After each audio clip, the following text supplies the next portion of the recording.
I got into my husband's car and found a tube of personal lubricant in the glove compartment. I didn't say a word. I just secretly replaced it with industrial superglue.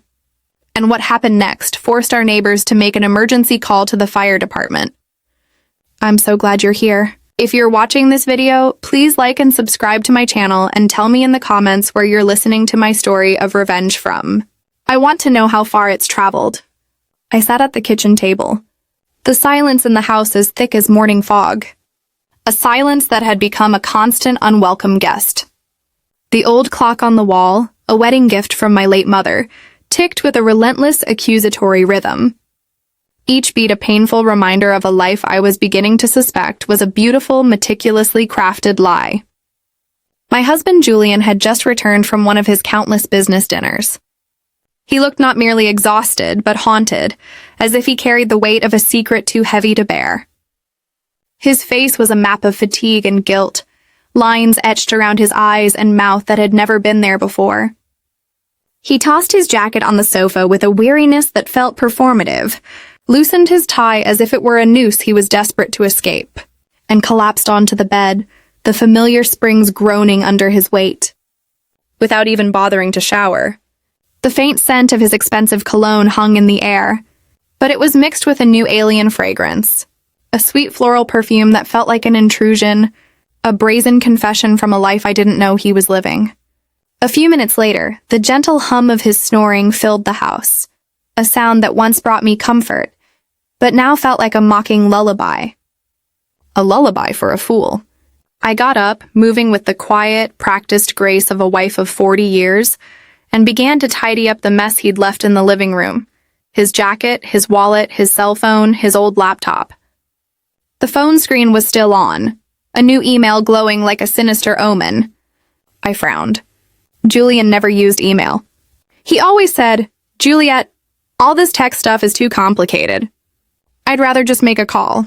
But now, an email. It was right there in plain sight. A digital ghost from a life I didn't know he was leading. Out of a morbid curiosity that felt both wrong and necessary, I opened it. The message was short, a mere handful of words that would shatter my world. "You were incredible tonight, Dad." It was followed by a red heart, a symbol of affection that pierced my own heart with a cold, sharp ache. I froze as if someone had slapped me. The digital world a cruel mirror reflecting a truth I was too terrified to see. Dad. The word echoed in my mind. Who was calling him that? And in such an intimate, affectionate tone, I swiped down, my thumb trembling, looking for more clues. But there was nothing. Just a strange email address, a jumble of meaningless characters that offered no answers, only more questions. A shiver ran through me, not from cold, but from a profound, bone-deep fear. It felt like a cold wind coming in through a crack in the door of my life, revealing a secret chamber I never knew existed. I glanced at the bedroom and saw Julian turn over with a sputtering snore, his face still and peaceful, a stark and infuriating contrast to the storm raging inside me. My heart pounded like a thief's, a frantic, guilty beat. I quickly put the phone back, my hands shaking so much I almost dropped it. I continued cleaning up, my movements now mechanical, robotic. I gathered his dirty clothes to take to the laundry. As I checked his pant pockets, I felt a folded piece of paper, crisp and new. It was a receipt from a fancy steakhouse in San Antonio dated that very night. I frowned. San Antonio? He had told me he was meeting his partners in Dallas. A tiny bitter laugh escaped my lips. Julian hated driving to Dallas. San Antonio, on the other hand, was where his mother had lived before she passed away. He had fond memories there, a fact he had often reminded me of. But who had he had dinner with in San Antonio while lying to me about being in Dallas? The receipt showed a party of two, a bottle of expensive Cabernet Sauvignon, a wine he had bought me for our 10th anniversary, a wine I had never forgotten, and main courses of filet and pasta. I tried to remember the last time Julian took me to a place like that. Maybe 10 years ago when I opened my first bakery. It was a memory etched in my mind. The flickering candlelight, his proud smile, the way he toasted my success. Now that memory was a lie, a faded photograph in a scrapbook of deceit. I took out my own phone and with a silent, determined resolve snapped a picture of the receipt and the email.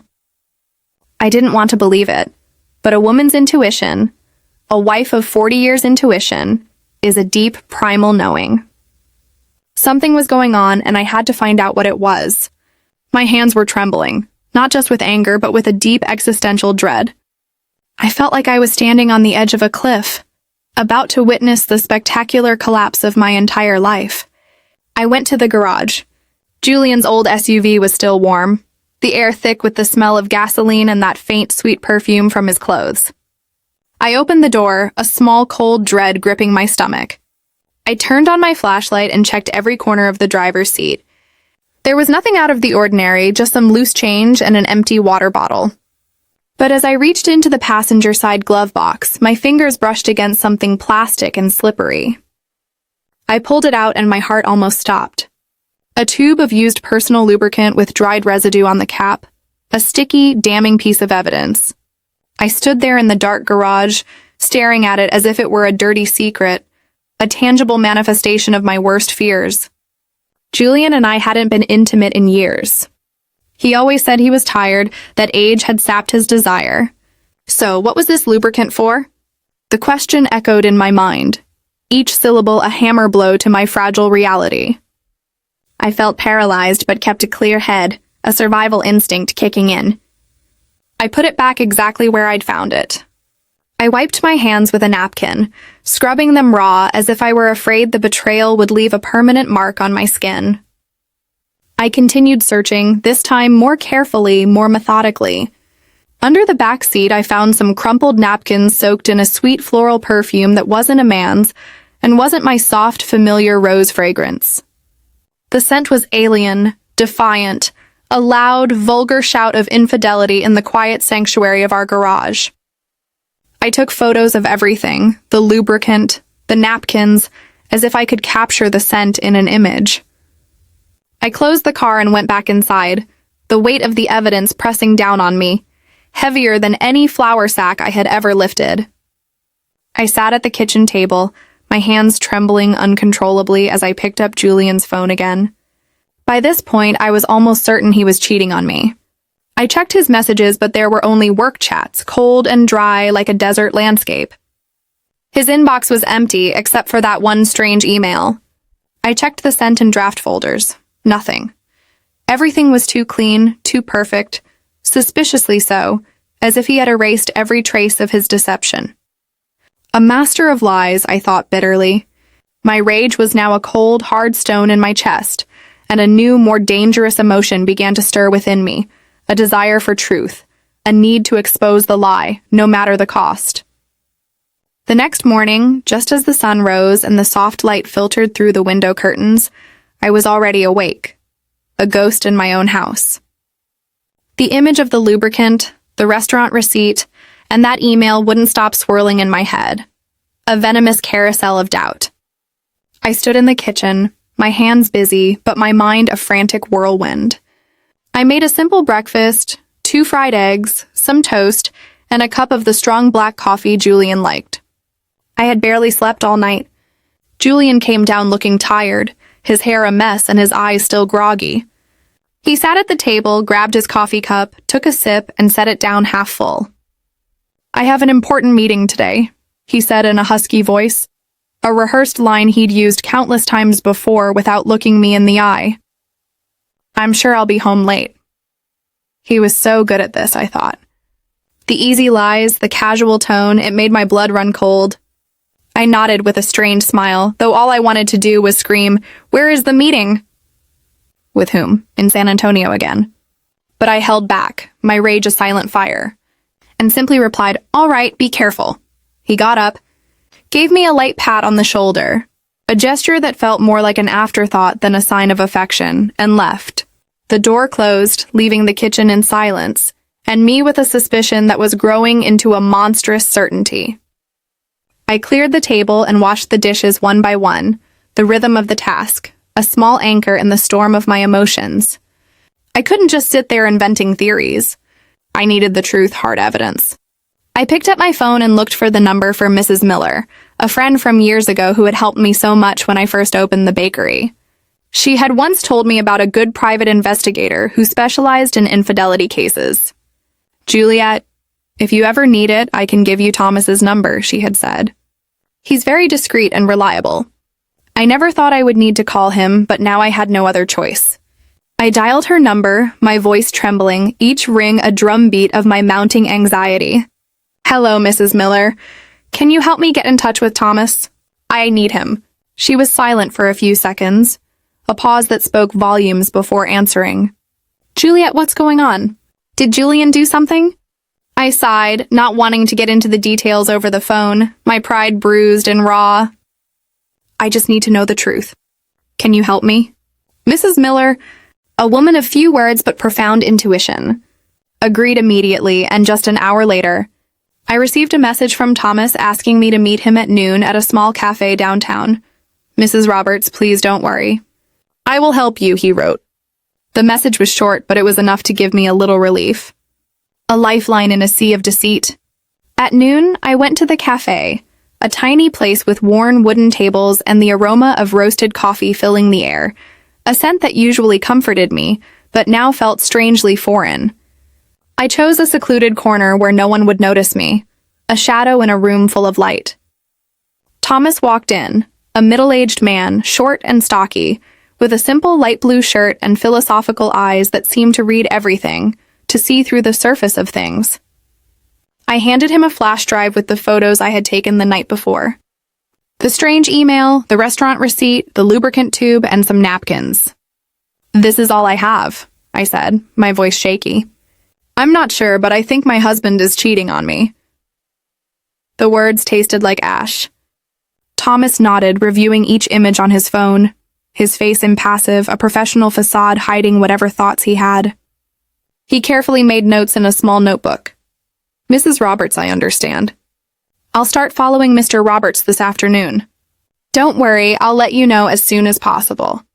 I looked at him, trying to hold back the tears that were burning my eyes. "Thank you," I said softly. "I just want to know the truth, whatever it may be." Thomas nodded with a compassionate look, a flicker of understanding in his eyes. "I'll do my best. Go home and don't do anything to arouse suspicion."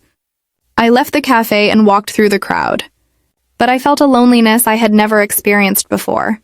40 years of marriage, a lifetime built on a foundation of trust that was now crumbling beneath my feet. I had put all my trust in Julian. I always believed he was a family man, someone who would be with me through any difficulty. He was my rock, my anchor. And now here I was hiring a stranger to follow my own husband. The irony was a bitter pill to swallow. I felt like I was in a bad movie, a character in a drama I never auditioned for. That night, as I sat in the bakery, the familiar scent of yeast and flour, a constant soothing presence going over delivery invoices. My phone vibrated. A message from Mr. Thomas. I opened it, my heart pounding a mile a minute, the blood roaring in my ears. It was a photo of Julian in the light blue shirt he often wore, entering a fancy restaurant, holding hands with a woman. I zoomed in on the image and my heart stopped. It was Allison, my daughter-in-law. She was wearing a tight black dress with heavy makeup, intense red lipstick, and her hair down. They didn't look like father-in-law and daughter-in-law, but like a couple on a date. Their bodies turned toward each other, a shared secret between them. I sank into my chair, my hand trembling as I held the phone. "Allison, how is this possible?"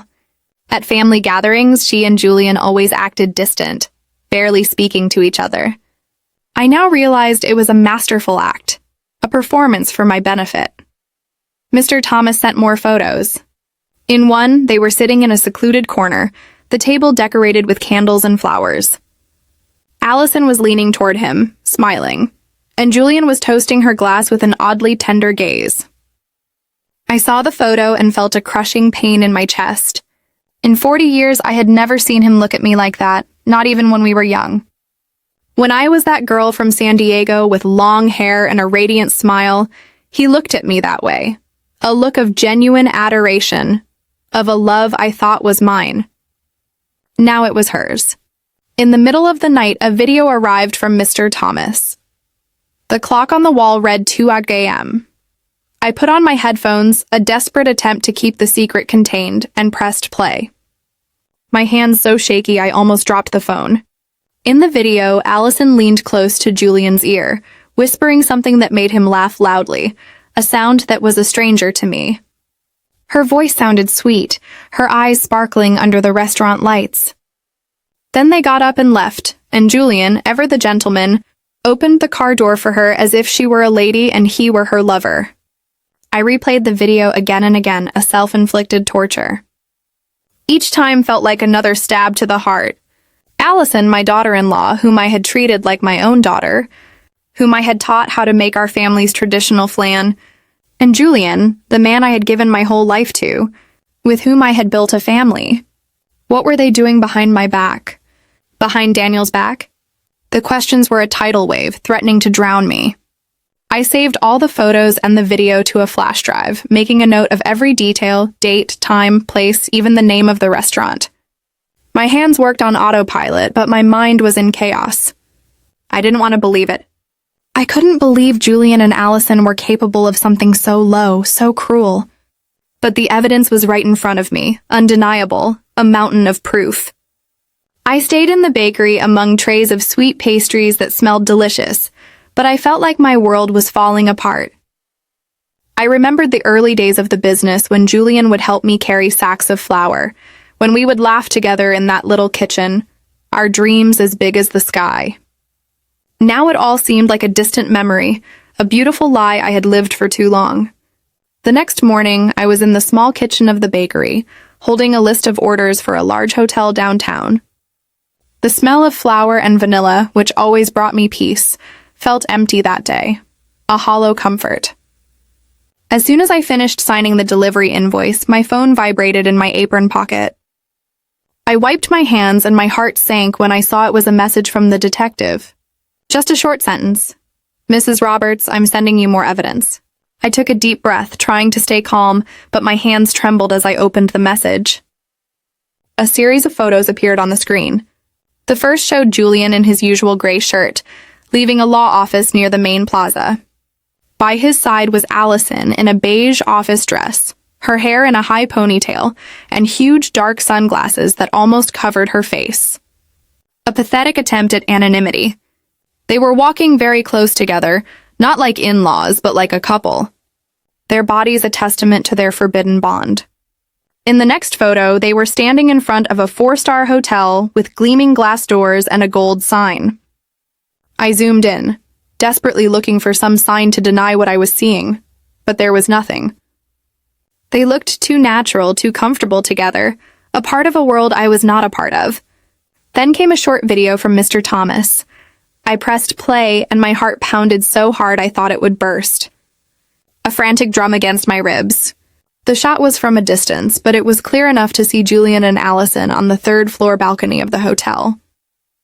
His arm was around her waist, and she was resting her head on his shoulder, her long hair moving softly in the wind. And then, like a stab, I saw them share a quick kiss without trying to hide. It was a brief kiss, but it was enough to burn away the last spark of hope I had left. I replayed the video frame by frame, each image digging deeper into my soul, a slow, agonizing descent into hell. The room curtain opened slightly, and Allison came out, running to hug Julian, her face lit up with happiness, as if she were a young girl in love.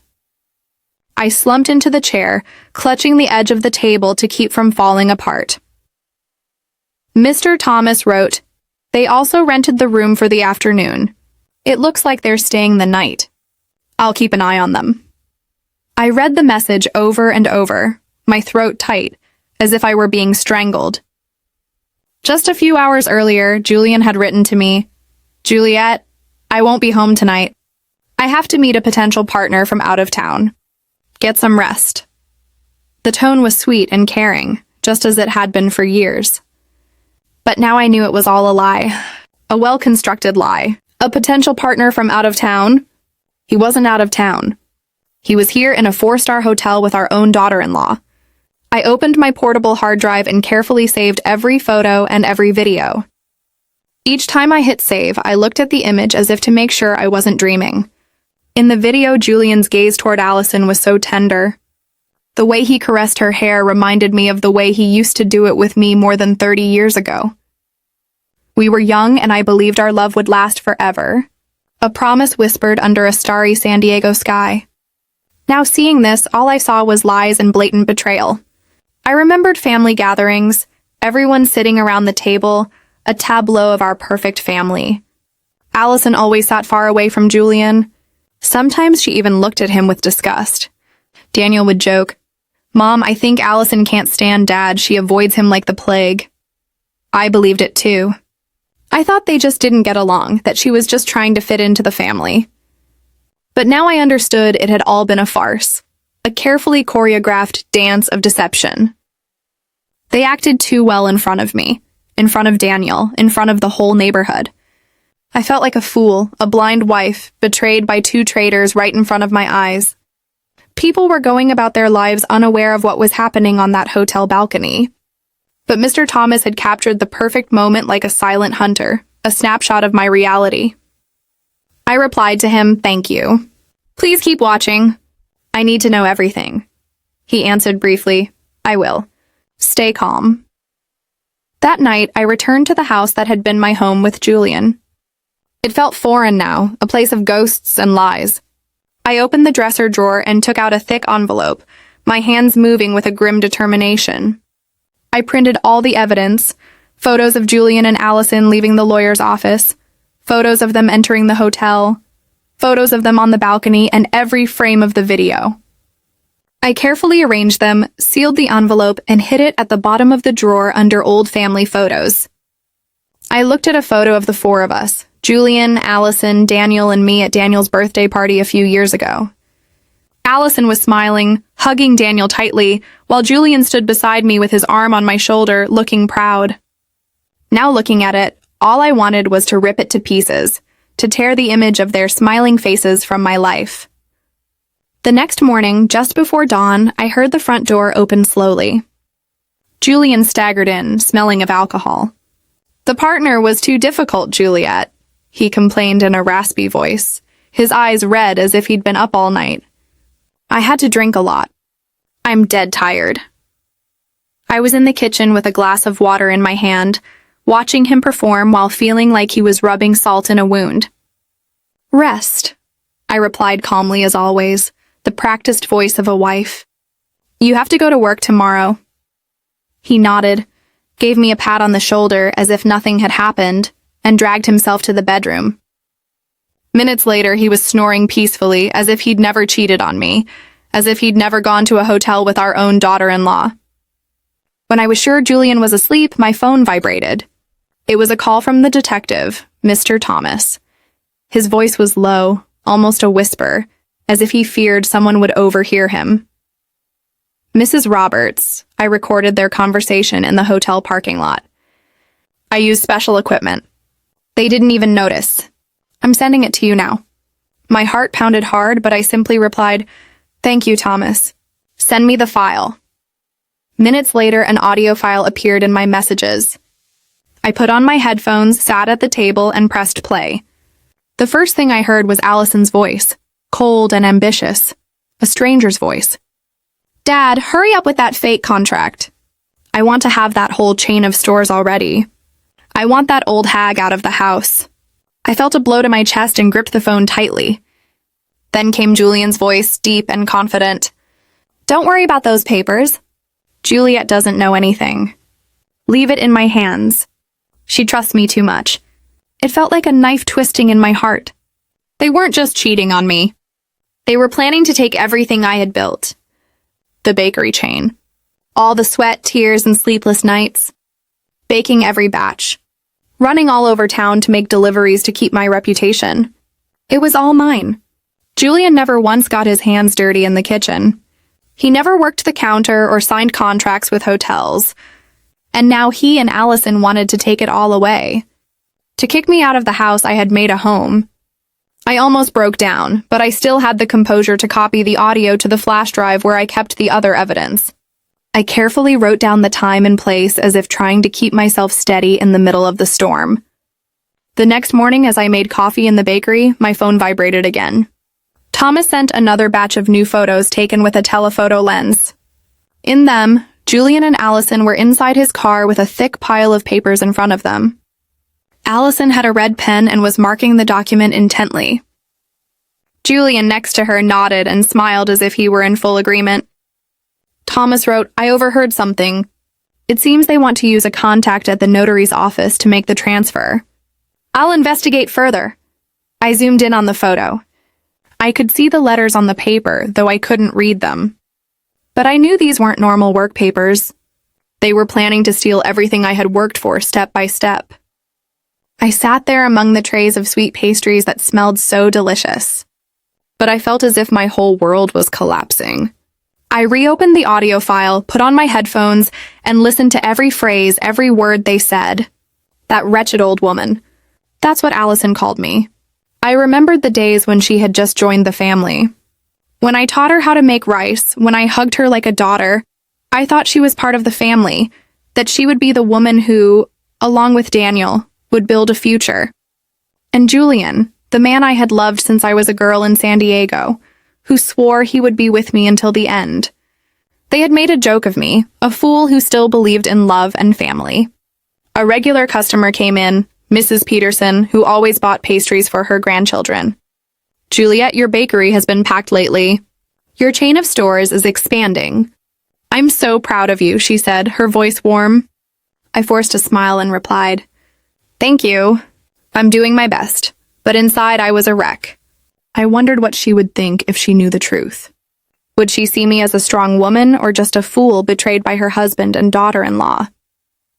I wrapped Mrs. Peterson's pastries, said goodbye at the door, and sank into my chair, my hands on my head. I wanted to cry, but no tears came. Instead, a silent rage burned inside me like the fire in an oven, ready to ignite at any moment. That night at dinner, I sat across from Julian in the small kitchen under the yellow light that gave his face a strange, distorted glow. He ate and spoke in a monotone voice, as if nothing were wrong, as if the world wasn't about to end for him. "Juliet, I have to sign some important business papers this week. Maybe you should look them over. They're complicated." I picked up a piece of bread and pretended to take a bite. But in my head, I could only hear Allison's voice from the recording.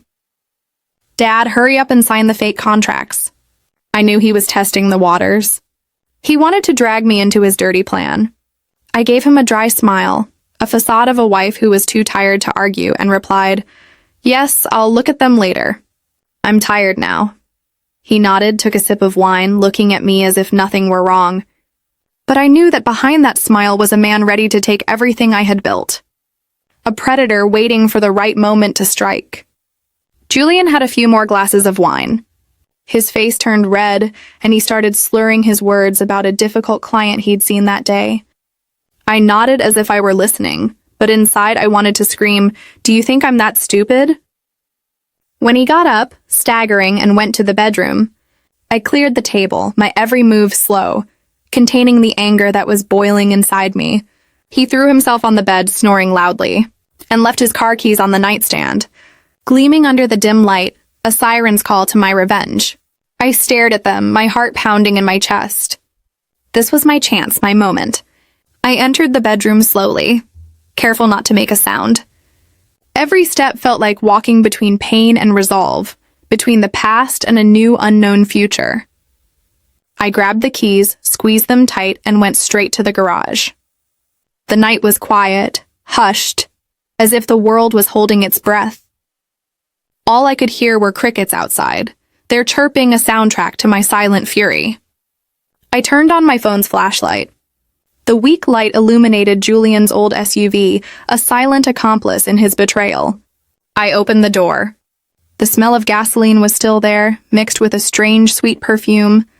I opened the glove compartment between the seats, and there it was, the tube of lubricant with a loose cap and dried residue on the edge, a monument to their infidelity. I held it in my hand, feeling like I was holding a dirty secret. It was clear they had used it again, as if it were confirmation that Julian and Allison were still playing their secret game, their twisted little dance. I took the tube of lubricant to the kitchen, placed it on the counter, and washed my hands with lemon soap. I scrubbed them thoroughly as if to erase every trace of the betrayal I had just touched. The fresh scent didn't calm my anger, but it helped me stay focused. I opened the tool drawer and took out a tube of clear industrial superglue, the same kind I once used to fix a chair at the bakery. It was a tool of my trade, now a weapon of my revenge. I carefully unscrewed the cap of the lubricant and filled the tube with the glue, drop by drop, until it was completely full. I wiped the nozzle, shook it gently to mix it, and tested it a little. It came out smoothly, just like the original lubricant. At a glance, no one would notice the difference. I smiled faintly, though a hurricane was raging inside me. This wasn't a game. It was the first step to getting justice. I put the tube back in the glove compartment, adjusted the floor mat and the seat just as they were, as if no one had touched anything before closing the car. I opened the trunk to check. There were only crumpled bags, an empty water bottle, and an unused condom lying in a corner. My heart skipped a beat, but I wasn't surprised anymore. I took pictures with my phone, adding them to the growing collection of evidence. Each image was another piece, a reminder that I couldn't let Julian and Allison get away with their lies. Back in the house, I put the keys back in their place next to Julian's alarm clock. I grabbed an old book and sat on the living room sofa pretending to read. The dim light fell on the pages, but I couldn't read a word. My head was spinning. I thought of Daniel, my son, who believed he was living happily with Allison without knowing the truth. How could I tell him that his wife and his own father were betraying us? I thought of the bakery chain, of the 40 years of work and sleepless nights, of all the fights with Julian to defend my dream. He never really understood it, but I trusted that he supported me. Now I knew he was just waiting for the right moment to take everything. An hour later, Julian woke up and stumbled into the kitchen for water. He saw the keys on the counter and didn't suspect a thing. "Still not sleeping, Juliet?" he asked groggily. I smiled and replied, "No, I'm just reading a bit. Finish your water and go back to bed."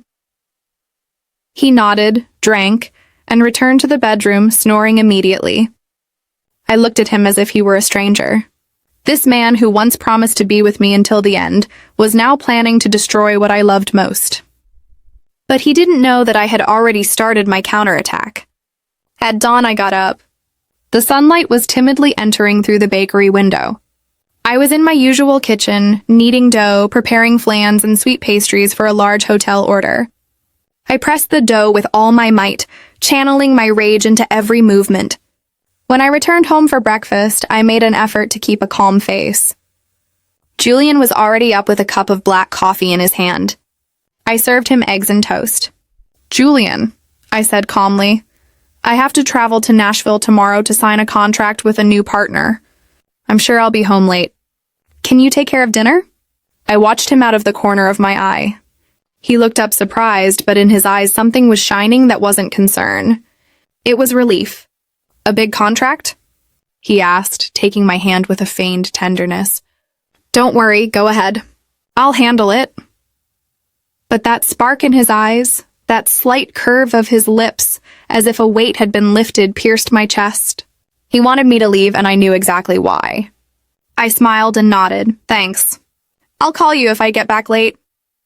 He took another sip of coffee. Then he got up saying he had to get to the office early. As he left, I saw he had left his phone on the table and the screen lit up with a missed call. The name that appeared was at. I frowned. My heart pounded. Allison Thomas. I was sure it was her. Before I could touch the phone, Julian came back, grabbed it in a hurry, and turned off the screen in front of me. "I forgot it," he mumbled with a forced smile. And he was gone. I stood there watching the door close, feeling as if I had been slapped. He wasn't even bothering to hide it anymore. That day, I worked like a machine, delivering bread, signing invoices, and smiling at customers. But my mind was only focused on Julian and Allison. I couldn't let them continue their farce behind my back and Daniel's. I needed more evidence to hear from their own mouths what they said when they thought no one was listening. That night, I pretended to be tired. I went to bed early and told Julian, "I have to wake up early tomorrow to catch the bus, so I'm going to sleep." He nodded, gave me a pat on the shoulder.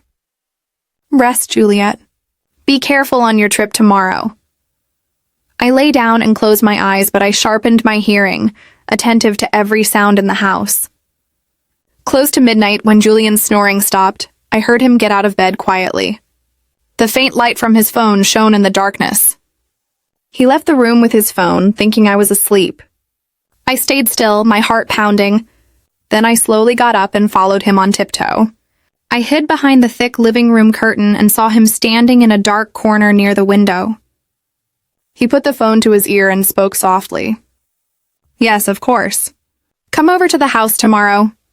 We won't have to go to a hotel anymore. Juliet has to leave town to sign a contract and she'll be back late."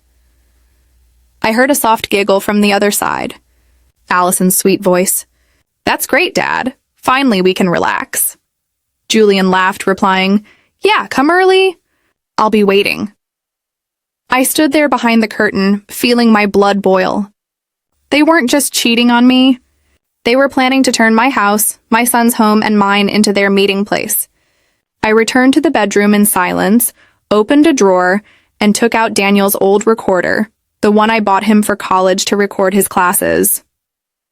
I checked the battery, put in a new one, and turned on continuous recording. I hid it behind the bookshelf in the bedroom next to the headboard, certain it would capture everything. I carefully adjusted the cable and covered it with a family photo frame. The photo of the four of us at Daniel and Allison's wedding. Looking at it, I felt a bitter taste. Allison's smile, Julian's hug. Now they were all lies. Before going back to bed, I checked again that the recorder was working. I placed the photo frame just right to hide the cable. Then I lay down, pretending to be asleep. Julian came back to the bedroom, threw himself on the bed, and snored as if nothing were wrong. But my eyes were wide open in the darkness, more awake than ever. I reached for the clock and set the alarm for earlier than usual. I closed my eyes, but not to sleep.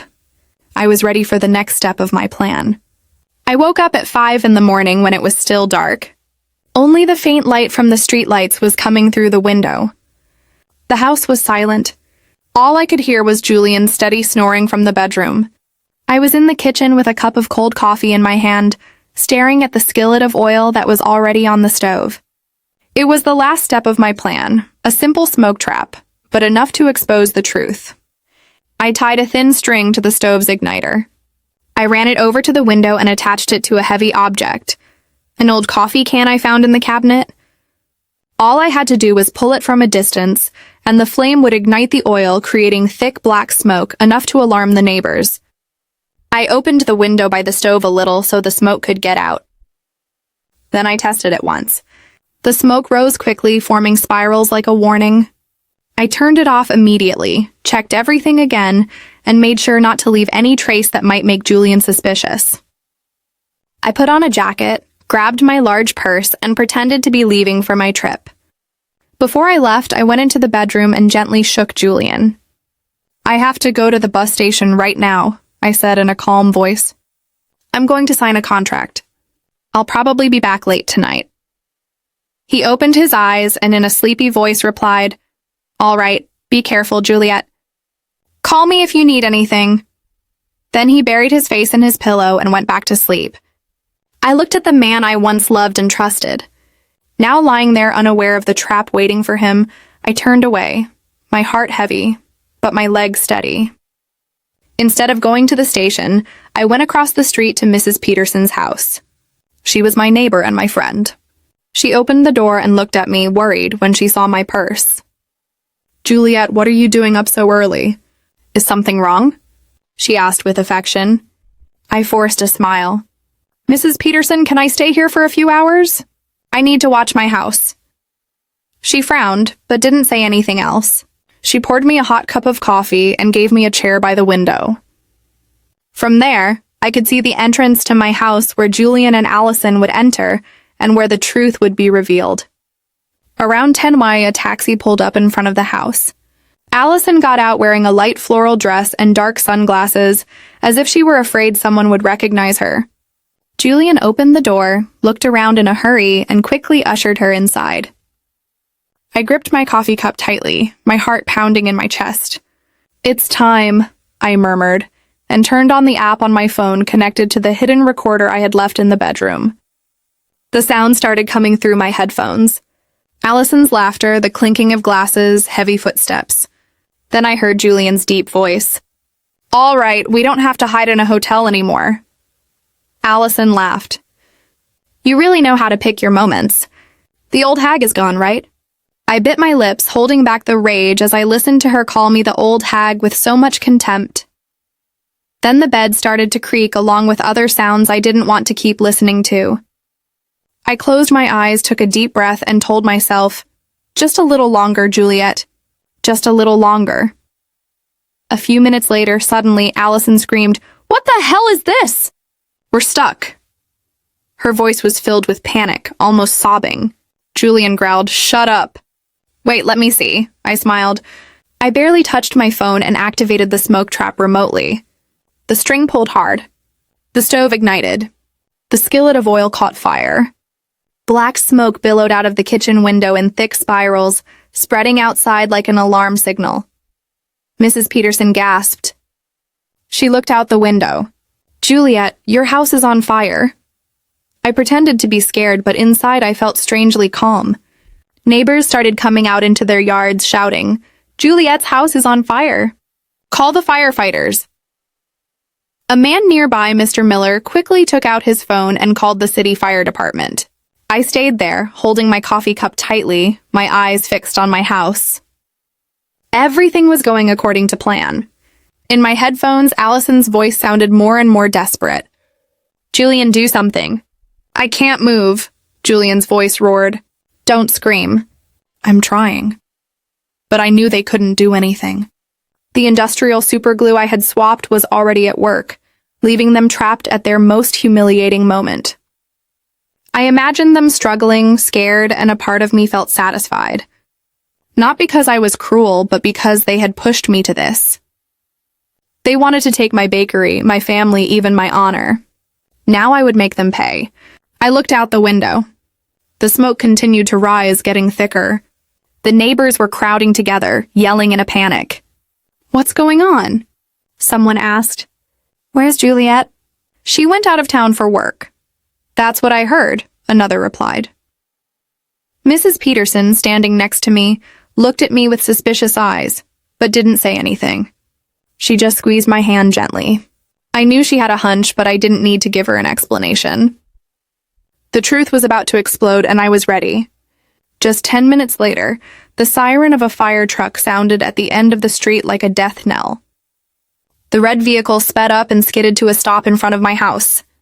I saw Daniel jump out of the driver's seat in his fire chief uniform, his face tense. My son shouted in a firm voice, "Get the equipment ready quick. There might be people inside." I looked at him and felt a sharp pain. My son, always so proud of his family and his parents, now he was about to face the cruelest truth. I wanted to run and hug him and say, "I'm sorry, Daniel," but I had no other choice. I stayed still, letting everything take its course. The smoke from the kitchen continued to rise thickly, making Daniel and his team believe there was a serious fire. My son led the way with a sledgehammer, breaking down the front door. The sound of splintering wood echoed in the air. His teammates followed him with hoses and extinguishers. I listened to the commotion coming from the bedroom. Julian's desperate shouts mixed with Allison's sobs. "Do something, Julian." "I can't move," Julian growled. "Shut up." "Don't scream." I bit my lips, squeezing the phone where the app was still transmitting the audio from the hidden microphone. They were trapped, helpless, just as I had calculated. Daniel entered the bedroom, and I could imagine what he found. His own father and his wife, naked, stuck to each other on the bed, their faces pale with pain and panic. I wasn't there, but through my headphones I heard Daniel's voice falter. What is this?" A firefighter behind him murmured in surprise. "Oh my God." Another couldn't hold back and let out a nervous laugh, but Daniel immediately shouted, "Silence!" I knew that cry wasn't just to maintain order, but my son's last attempt to hide his pain. The humiliation was now exposed not just to Daniel, but to the entire fire team and the whole neighborhood. A firefighter ran out and told Daniel, "Chief, The smoke is under control. It was just a small oil fire. Nothing serious, but Daniel didn't reply. I figured the young man was still in the bedroom, frozen by what he was seeing. The neighbors started to arrive, crowding in front of the door, pointing and whispering. "What's happening?" "It's Julian and his daughter-in-law," a woman shouted, her voice full of amazement. "Oh my God, how could this have happened?" Another chimed in. Mrs. Peterson, standing next to me, took out her phone and silently started recording, moving the camera closer to Julian and Allison, who were writhing in bed, their faces contorted with pain. She looked at me with eyes full of pity and anger. "Juliet, you knew about this, didn't you?" I didn't answer. I just nodded softly without taking my eyes off the window. Daniel came out of the bedroom. I heard the thud of his boots on the hardwood floor. Through the headset, I heard Julian shout in a raspy voice, "Get everyone out of here!" "Close the door, Daniel." But it was too late. The whole neighborhood was gathered, their faces showing disdain, their whispers sounding like a chorus of shame. Father-in-law and daughter-in-law caught in the act. "Unbelievable," a man exclaimed. "Poor Juliet. How did it come to this?" Another sighed. The firefighters, after a moment of hesitation, had to act. They wrapped sheets around Julian and Allison, trying to cover their stuck-together bodies, and carried them out on stretchers. I could hear Allison's broken sobs mixed with her groans of pain. "Please do something. I can't stand it anymore," Julian just mumbled weakly. "Don't let anyone see us!" But the whole neighborhood had already seen. There were looks of revulsion, mocking laughs, and shakes of disappointed heads. They were carried out wrapped in a thin sheet amidst the growing murmurs. What a disgrace. Father-in-law and daughter-in-law. My God, how filthy. The crowd was still gathered at the entrance when the ambulance left with its siren blaring. Among the loud voices, I heard bursts of laughter. "What a show," shouted Mr. Miller. "I can't believe there are two people so shameless in this world." An old woman shook her head and whispered to the person next to her. "Poor Juliet." I stood among the people, pretending to be surprised as if I had just run there from the bus station. Daniel stood motionless in the yard, his arms hanging, his face pale as a ghost. His teammates avoided looking at him and quietly gathered their tools. I knew that Daniel wasn't just shocked to see his father and his wife stuck together in bed, but by the double betrayal of the two people he loved most. I wanted to run and hug him to tell him I was sorry for letting him see something like that, but I held back and walked behind Mrs. Peterson, who silently accompanied me to the hospital. We sat in the third-floor hallway waiting while I maintained the concerned look of a wife who had just found out her house had been on fire. Hours later, a doctor came out, sweat on his forehead. He looked at me and spoke in a low voice. "Mrs. Roberts, we managed to separate them. Fortunately, there was no serious damage. They just need some skin ointment." I nodded, pretending to be relieved, while my fingers discreetly brushed against my purse where I had hidden 2 tubes of thick mustard I had prepared. "Thank you, doctor," I said, my voice trembling to hide my plans. "Can I see them?" He nodded and led me to the nurse's station where they gave me 2 tubes of ointment. The nurse, a young woman, looked at me with compassion. "Ma'am, this is a very difficult situation. I'm so sorry." I gave a weak smile, and the moment she turned around, I swapped the tubes for the mustard I had in my purse. My hands moved quickly and confidently, as if I had rehearsed it hundreds of times in my head. I entered the hospital room with a tube of mustard in my hand, feigning concern. "Julian, Allison, are you okay?" Allison was in bed, her hair a mess, her eyes red, unable to look at me. Julian, still pale, mumbled, "Juliet, I can explain." But I didn't let him continue. I placed the tube of mustard on the table next to the bed and left. Minutes later, a gut-wrenching scream came from the room. Allison was covering her face, crying. "It burns. My skin is on fire." Julian was writhing in bed, cursing. "What the hell is this? Who did this?" The entire hallway was in an uproar. Patients and family members came out to look. An old woman whispered to her son, "It's them. The couple from the video this morning on the internet. The father-in-law with the daughter-in-law. What a disgrace," another added. "They deserve it." The doctor ran into the room asking the nurses to clean their skin and apply a neutralizing agent. But the humiliation of Julian and Allison was already public, impossible to stop. Mrs. Peterson's video of them being carried out on a stretcher had spread throughout the neighborhood and on social media. I was in the hallway listening to the murmurs, feeling as if the whole world were witnessing the downfall of those two traitors. When the crowd dispersed, Daniel entered the room with a thick folder in his hand. I had called him as soon as the ambulance left, asking him to get the envelope with the evidence I had saved in the drawer and the 2 divorce papers I had ready. He handed me the folder, his gaze empty without saying a word. I opened it, took out the documents, and placed them on the table in front of Julian and Allison. I looked at him directly in the eyes, my voice cold but firm. 40 years of marriage end here. Sign these, and then do whatever you want as long as you disappear from my son's life and mine. Allison collapsed, crying, looking at Daniel. Honey, forgive me. I made a mistake. Please, I beg you. Forgive me. But Daniel just looked at her, his gaze as hard as stone, and left without saying a word. Julian tried to grab my hand, his voice trembling. Juliet, listen to me. I didn't want this. I pulled away, cutting him off. Don't say anything else, Julian. You chose this path. He yelled desperately. Juliet, please. But the nurse came in and warned, be quiet. This is a hospital. I turned and walked away without looking back. In the hallway, I saw Daniel leaning against the wall, his head in his hands. I walked over and put my hand on his shoulder, but he didn't lift his face. Mom, he whispered, his voice broken. Why did it have to be Dad? Why her? I didn't answer. I just hugged him tightly, sharing his pain with my own. In that moment, I knew that Julian and Allison had lost everything. Their honor, their marriage, even their dirty plan. But Daniel and I had also lost a family. I only hoped that with time we would find peace. A few weeks after the scandal, my bakery was busier than ever. The little bell on the door wouldn't stop ringing. Customers came in and out with smiles and compliments. Juliet, you are so strong, Mrs. Peterson said, holding a bag of freshly baked flan. The whole neighborhood is proud of you for how you defended your family business amidst all that filth.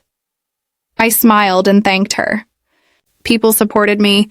They called me a strong woman, but only I knew that strength came from the broken pieces of my heart. Every time I looked at the oven where I had worked with sweat and tears for 40 years, I remembered Julian and Allison, who wanted to take everything from me but failed. And I'm still here with my bakery, with Daniel, and with a new life. Daniel moved in with me right after that day. He didn't talk much about what had happened, but I noticed the change. He wasn't the cheerful, always laughing Daniel he used to be. His eyes now looked deep, as if they carried a wound that wouldn't heal. Mom, I want to stay here for a while, he told me the first night as he came in with his suitcase. I'm going to help you run the bakery, talk to clients, whatever you need. I hugged him. I felt the warmth of the son I had raised and just nodded without asking anything. I knew Daniel needed time, and so did I. Every morning we opened the bakery together. I prepared the oven and arranged the trays, and Daniel reviewed invoices and called hotels and restaurants. Mom, the Grand Hotel wants to increase their sweet pastry order for next week. He called out to me from the cash register, his voice calm, but without its usual brightness. All right, I replied. Confirm the order. I'll prepare more dough. These simple moments gave me a peace I hadn't felt in years. There were no more fake looks from Julian, no more sweet and calculating voice from Allison. It was just Daniel and me taking care of what we still had. Dinners were just the two of us now. We sat face to face in the small kitchen, eating simple meals. Sometimes rice with beans and chicken, sometimes just bread with coffee.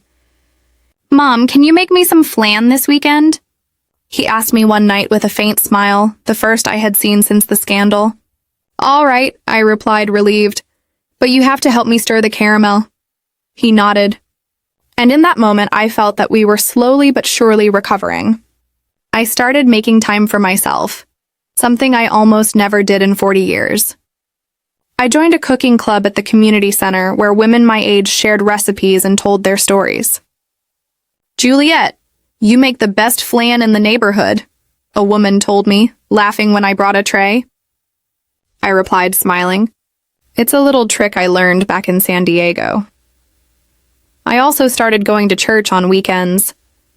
I would sit in silence with the light of the stained glass windows on my face and pray, not for Julian or Allison, but for Daniel, for myself, so that we would find the strength to move forward. Sometimes I would go for walks with Mrs. Peterson in the town square, listening to her talk about neighborhood gossip. "You know, Juliet," she would say, her eyes shining, "everyone is still talking about Julian and Allison, but they say you're the one who won." I just smiled without answering. I won, maybe, but the price was losing my whole family. Daniel also started to change. He became less quiet and began telling me about his work as a firefighter. "We put out a fire at the market yesterday," he told me one night as we ate dinner. "It was really dangerous, Mom." But luckily, no one got hurt. I listened to him, my heart filled with pride. "Please be careful," I said, my voice trembling.